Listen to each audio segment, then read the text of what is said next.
le débat s'est posé partout au Sénégal ndax war na nekk candidat wala warul nekk candidat. Beaucoup de gens m'ont dit que waruma nekk candidat à Ziguinchor. Seeni argument am na luñ ci mën a dégg am na luñ ci mën a nangu ñenn yi jàpp nañ ni Ousmane Sonko qui gagne à Ziguinchor amul valeur ajoutée parce que dafa mel ni quelqu'un qui va en terrain conquis. ñeneen ñi jàpp nañ ni Ousmane Sonko doit se libérer pour préparer exclusivement 2024 et que dugg ci ay mairie daf lay bloquer. D'autres arguments ont été avancés te bu nekk nag jox naa ko tuuti gëdd. Qu'est-ce qui m'a décidé à être candidat? La première chose, c'est que je ne peux pas tourner le dos à l'appel de la région, de la ville,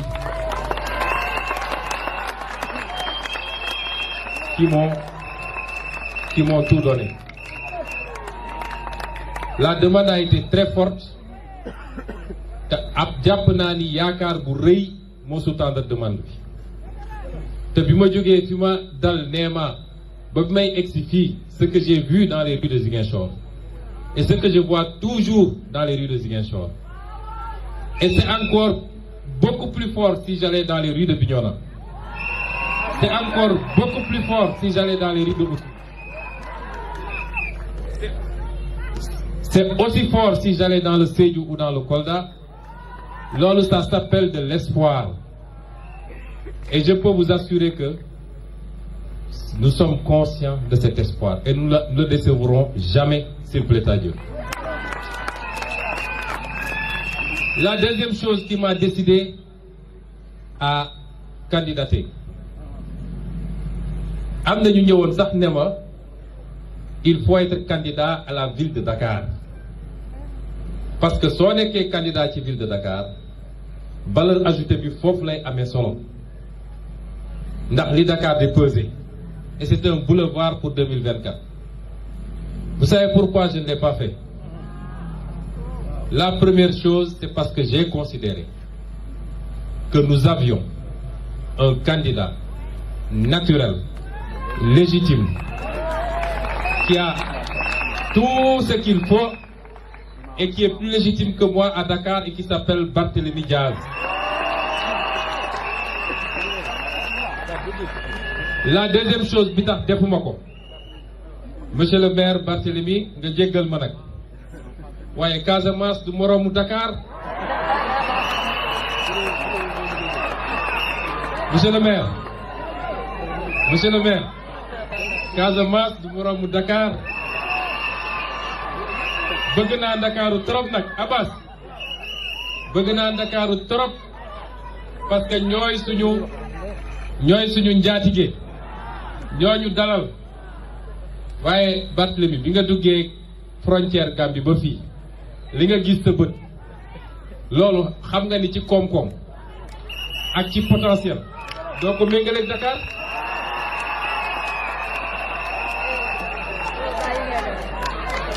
Le challenge qu'il y a ici, on l'a nulle part ailleurs et je vais le développer dans le programme.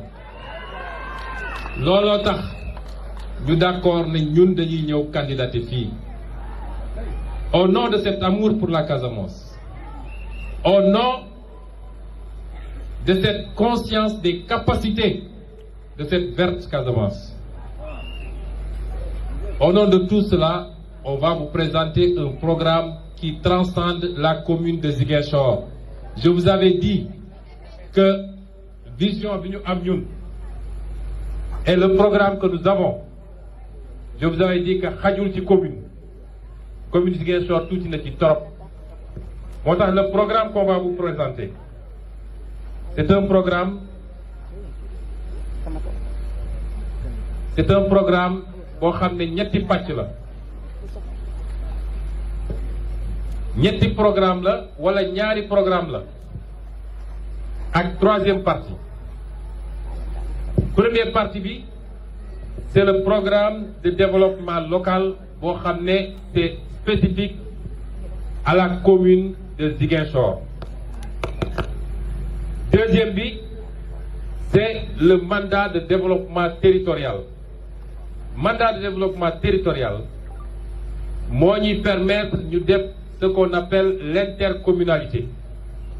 Mooy toutes les communes que nous gagnerons, toutes les communes que nous gagnerons, nous allons les regrouper dans une grande intercommunalité boo xam ne on mettra ensemble nos ressources, on mettra ensemble nos idées, on mettra ensemble nos moyens pour exécuter des programmes transversaux yoo xam ne dina am yenn yoo xam ne dinaa ko lim fii. Ñetteel partie bi nag man mooy ma partie préférée parce que un programme c'est pas une profession de foi, c'est différent. Fii nag duñu def programme fii da ngay gis ko ne su ngeen ma falee dinaa def lii dinaa def lii dinaa def lii dinaa def lii. Ça c'est ce qu'il y a de plus simple. Même un élève de CM2 peut le faire. Vraiment. Même un élève de CM2 peut le faire. Waaye c'est rare nga gis wala gisaguma ko man ku la ne soo ma falee voilà où est-ce que je vais trouver les ressources pour réaliser mon programme. Or, si tu ne peux pas trouver les ressources, tu ne réaliseras jamais de programme. Un programme sans ressources financières n'est pas un programme. Donc, la troisième partie, mooy le financement des programmes. Muy le programme local de développement local, muy le mandat de développement territorial. Programme bii nag, messieurs les journalistes, nous voulons une élection exemplaire à Ziguinchor. C'est pourquoi je lancerai un défi sous la supervision de la presse à tous les candidats pour qu'il y ait un débat public, contradictoire, programmatique.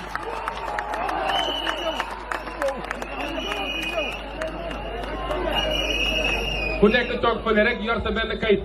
Non, non, non. Il faut que vous, messieurs les journalistes,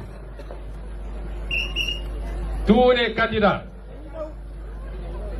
j'en profite d'ailleurs pour saluer monsieur le maire, monsieur Ablaye Baldé, qui est un grand frère. Je le salue parce qu'on est dans sa commune. Et il est encore le maire. Il a fait ce qu'il a pu. Il est encore le maire, donc nous sommes sous sa circonscription. Nous sommes ses administrés. Je lui envoie mes salutations. Et je salue également tous les autres candidats. Mais je les convie, en espérant qu'ils auront plus de courage que leur patron. En 2019, j'avais demandé un débat entre les candidats. Leur patron avait fui. J'espère qu'aujourd'hui, pour la clarté du débat, parce que la Casamance en a besoin et le Sénégal en a besoin, que nous donnerons le modèle parfait où chacun viendra avec son programme. Évidemment, certains devront d'abord faire le bilan, leur bilan, avant de parler de leur programme, ce qui rend la chose plus complexe. Mais, messieurs les journalistes, nous vous invitons, en tout cas nous marquons notre disponibilité à ce que ci bayal bu mel nii ci podium bu mel nii candidat yëpp toog ñu def un débat programmatique.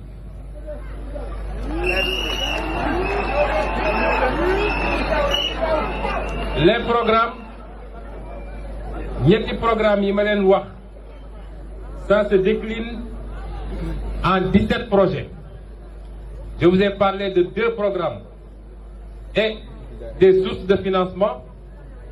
Loolu ñu décliné ko en 17 projets capitaux, des projets extrêmement importants, et je voudrais que vous reteniez ces projets parce que bu ñuy pare mandat bi bu ñu naree évaluer dañuy évaluer par rapport à ces projets.